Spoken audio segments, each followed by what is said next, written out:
Hello everyone, आज हम लोग को देखना है क्या टैली। जैसा कि हम लोग टीडीएस टॉपिक पढ़ रहे थे टैली पे, तो आज हम लोग 7th टॉपिक स्टार्ट करेंगे, that is deduction at lower rate. Sorry, 7 नहीं बल्कि 6 है। No deduction of tax, that means 15G 15H अगर सबमिट किया है क्लाइंट ने, तो कैसे हम लोग क्या करेंगे भाई, उनका भी डिडक्शन तो होना नहीं है, तो कैसे हम लोग उनका डिडक्शन रोकेंगे, वो चीज़ हम लोग यहाँ पे डिस्कस करने वाले हैं। ठीक है, इससे पहले हम लोग जितने टॉपिक्स किए ऑलरेडी उसका वीडियो अपलोडेड है। अब आज हम लोग उसी कंपनी में, जिस कंपनी में टॉपिक 5 तक किए हैं, उसी में टॉपिक 6 स्टार्ट करने जा रहे हैं। तो जैसा कि हम लोग की जो कंपनी है, हेलो, उस कंपनी को हम लोग ओपन कर लेते हैं जिस कंपनी में हम लोगों ने बाकी के सारे टॉपिक्स कर रखे हैं।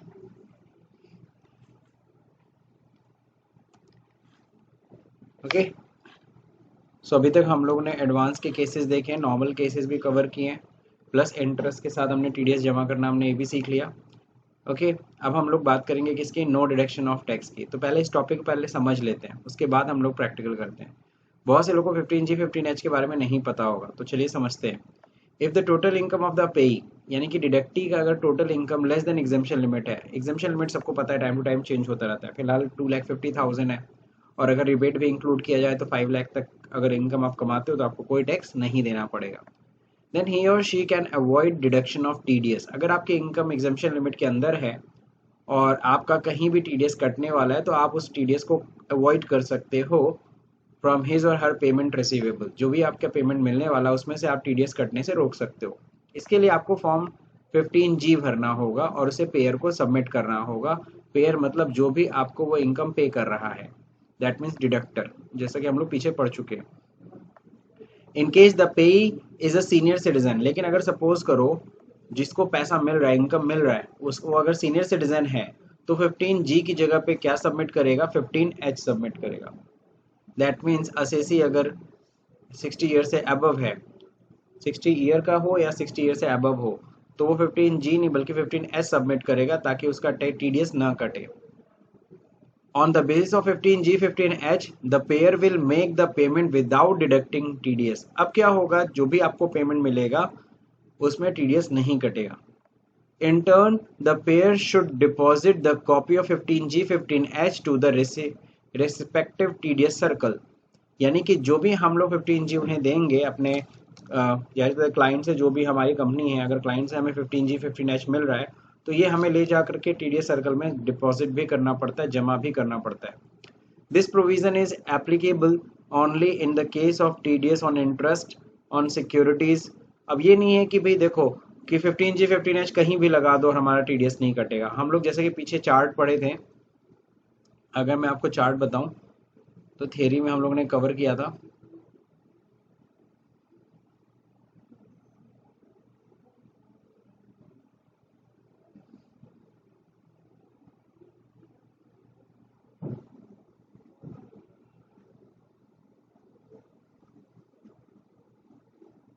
ओके, सो यहाँ पे हम लोगों ने जैसा कि टीडीएस हम लोगों ने चार्ट पढ़ा था, अगर आप लोग ध्यान से देख रहे होंगे, इसमें बहुत सारे सेक्शन आ रहे हैं, है ना।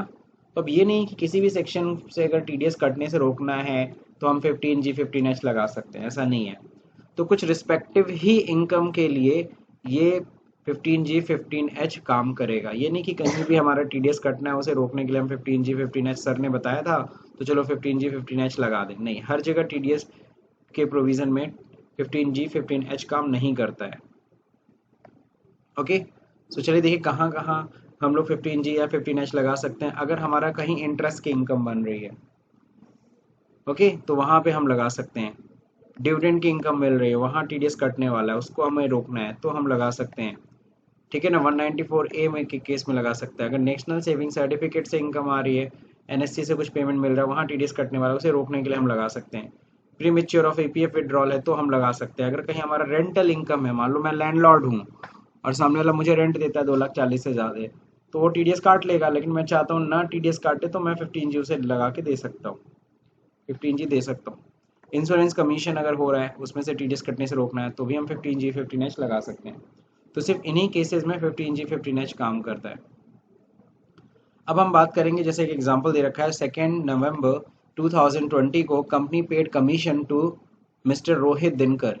ओके, ऑफ कितना है ₹18,000, सॉरी रोहित दिनकर या मिस्टर दिनकर लिखे, mister Dinkar has a certificate for non deduction that means zero rated of income tax on commission and brokerage. उनको जैसे हम लोग कमीशन देते हैं, तो मिस्टर दिनकर ने क्या किया 15G हमें सबमिट कर दिया और कहा कि भाई देखो मेरा TDS नहीं कटना चाहिए।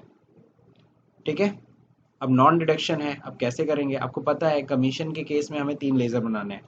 पहला कमीशन एक्सपेंस का बनेगा, है ना। दूसरा नंबर आपको पता है पार्टी का बनेगा, पहला एक्सपेंस, दूसरा पार्टी, तीसरा TDS। तो कमीशन एक्सपेंसेस है इफ़ अवेलेबल, अगर आपकी कंपनी में बनी हुई है तो बनाने की ज़रूरत नहीं है। मिस्टर दिनकर हाँ पार्टी का बनाना पड़ेगा मेरे ख्याल से। और TDS ऑन कमीशन की बात करेंगे, अगर अवेलेबल है तो कोई ज़रूरत नहीं है फिर से बनाने की। ठीक, तो चलिए मेनली जो हमें कॉन्फ़िगरेशन करना है नो डिडक्शन वाला, क्योंकि हमें पार्टी से सीधे ले मतलब बात करनी है, यानी पार्टी ने इस दिन नहीं पार्टी यानी मिस्टर दिनकर ने हमें सबमिट किया 15G, तो सिर्फ मिस्टर दिनकर के लेज़र में हमें कॉन्फ़िगरेशन करनी पड़ेगी। Configure the party laser for zero rated, कैसे करना है चलिए देखते हैं। पहले तो क्रिएट करते हैं, क्रिएट कह रहा हूँ, पहले एल्टर करके देख लेते हैं हम लोग का क्या कमीशन का बना है कि नहीं बना है। तो कमीशन एंड ब्रोकरेज का देखो ऑलरेडी बन रखा है, TDS ऑन कमीशन और ब्रोकरेज भी बन रखा है। ओके, जिन्होंने पीछे के असाइनमेंट नहीं दे रखे हैं उन्होंने देख लो कि कमीशन ब्रोकरेज का लेजर कैसे बनेगा। इनडायरेक्ट एक्सपेंस है, और यहाँ पे ध्यान रखिएगा TDS एप्लीकेबल होना चाहिए कमीशन और ब्रोकरेज के केस में। ठीक है, दूसरा नंबर TDS का लेजर कैसे बनेगा ये भी देख लीजिए एक बार। ड्यूटीज एंड टैक्सेस होगा, टाइप ऑफ ड्यूटी में क्या होगा TDS, और नेचर ऑफ पेमेंट में क्या हो जाएगा कमीशन और ब्रोकरेज। तो ये भी मेरे ख्याल से आप लोग को क्लियर हो गया। अब हम लोग को एक जो लेजर बनाना है मिस्टर दिनकर का, पार्टी का मतलब, तो पार्टी का लेजर हमें ध्यान से बनाना है मिस्टर दिनकर। तो मिस्टर दिनकर जो है ना ये हमारे हो जाएंगे सैलरी क्रेडिटर, और यहाँ पे हमें क्या करना है इस TDS को यस, और यहाँ पे क्या है मिस्टर दिनकर क्या है इंडिविजुअल HUF रेजिडेंट है। अब deduct TDS in same voucher yes, जी हाँ, कौन सा केस है कमीशन और ब्रोकरेज का केस है। और ध्यान रखिएगा यहाँ पे यूज एडवांस TDS एंट्रीज को इस बार यस करना है। ठीक है ना, यूज एडवांस इसको ध्यान रखेंगे, इसको हमें क्या करना है यस रखना है। और अगर कई लोग का ये ऑप्शन नहीं आता है तो कंट्रोल आई दबाइएगा, कंट्रोल आई दबाइए, यहीं पे प्रेस करिए और यहाँ पे होता है TDS एप्लीकेबिलिटी फॉर पार्टी, इसके सामने यस रहना चाहिए इंटर। इस TDS deductible yes, individual HUF resident yes, deduct TDS in same voucher yes, okay, commission और ब्रोकरेज ठीक है। अब यहाँ पे देखिए यहाँ पे आने लगेगा, अगर आपका यहाँ पे नहीं ओपन हो रहा है पीछे लेजर क्रिएशन के चैप्टर में सॉरी के पेज पे, तो आप यहाँ से आप ऑन कर सकते हो कंट्रोल आई से। यूज एडवांस पैरामीटर यस करना है इस बार, और इस बार बताना है, कह रहा सरचार्ज एग्जामिशन लिमिट है नहीं, ignore income tax exemption limit नहीं, हमें क्या करना है हमें सेट अल्टर जीरो और लोअर रेट डिडक्शन करना है। इसको आपको यस करना होगा। यस करने के बाद आपको बताना पड़ेगा किस पे आपका जीरो रेट चार्ज कराना चाह रहे हैं, कमीशन एंड ब्रोकरेज के केस में कौन सा है सेक्शन लगेगा। 197 होता है लोअर डिडक्शन के लिए, 197A होता है जीरो रेटेड यानी 15G 15H के केस में, तो हमें यही केस लगाना है। अब देखो यहाँ पे सर्टिफिकेट नंबर, तो मैंने शायद सर्टिफिकेट नंबर दे रखा होगा अपनी तरफ से, यही सब यहाँ पे बताया गया कैसे कैसे क्या करना है। बाकी यहाँ पे 197A है ADIT/, ये सर्टिफिकेट नंबर बेसिकली हमें ये सर्टिफिकेट मिलता है किससे, टैक्स डिपार्टमेंट से। अब देखिए यहाँ पे सर्टिफिकेट डेट एप्लीकेबल फ्रॉम 1 अप्रैल, 1 अप्रैल से एप्लीकेबल हो गया, 31 मार्च 2021 ठीक है, कंप्लीट। पैन नंबर डालना है। अब देखिए पैन नंबर दिया है कि नहीं दिया, पार्टी का पैन नंबर अगर दिया है तो डालिए, नहीं तो कोई दिक्कत ही नहीं है। तो फिलहाल तो जीरो रेटेड काटना है, कोई पैन नंबर मैं अपनी तरफ से डाल देता हूँ, क्वेश्चन में है तो क्वेश्चन में देख के हम लोग डाल देते हैं, यही है ना, यहाँ से कॉपी कर लीजिए,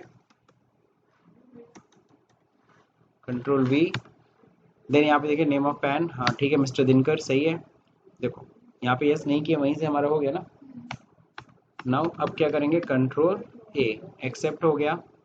अब एंट्री सीधे करनी है, अब एंट्री करते समय देखिए TDS नहीं कटना चाहिए, तो F7 जनरल में एंट्री करेंगे, यहाँ पे एक्सपेंस दिखाएंगे कमीशन और ब्रोकरेज है, ओके, और हाउ मच अमाउंट 18,000 ठीक है। 18,000 अमाउंट है। तो 18,000 सबको पता है commission and brokerage, commission and brokerage में लिमिट देखो कितनी होती है 15,000, 5% TDS कटता है 194H में।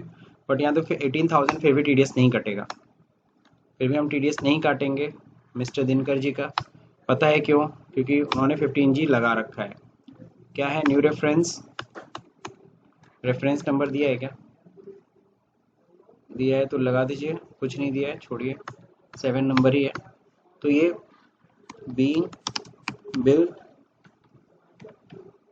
एक्सपेंस ड्यू है ना, एक्सपेंस ड्यू कर दिया। यहाँ पे कंट्रोल आई करके एक बार जरूर टैक्स एनालिसिस चेक कर लिया कीजिए। तो यहाँ देखिए दिखा रहा है 0 रेटेड, ठीक है, तो ये आना चाहिए। फाइनली इसे एक्सेप्ट कर लीजिए। अब एक्सेप्ट करने के बाद अब क्या करना है हमें एक बार रिपोर्ट जरूर देख लेना। नीचे दिखा है चेक 26Q ऑल्सो, तो 26Q हम लोग चेक कर लेंगे।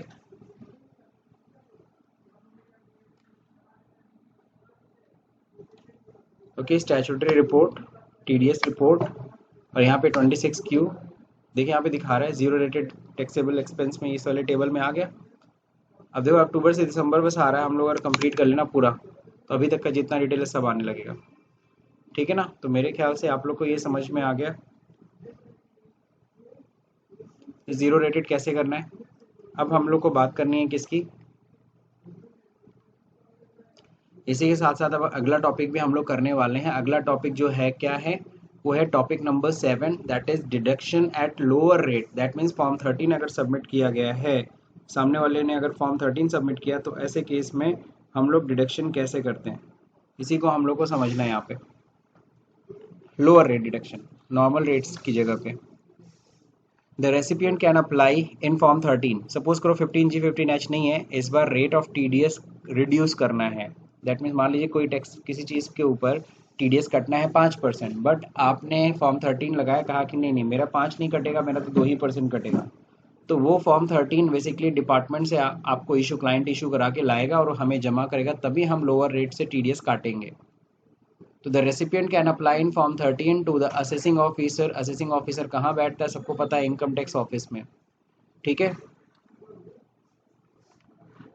To get a certificate authorizing the payer to deduct tax at lower rate. तो आपको पता है इनकम टैक्स ऑफिस से वो इशू कराएगा फॉर्म 13 ताकि लोअर रेट से TDS कटे। Such certificate shall be issued directly to the person responsible for paying income.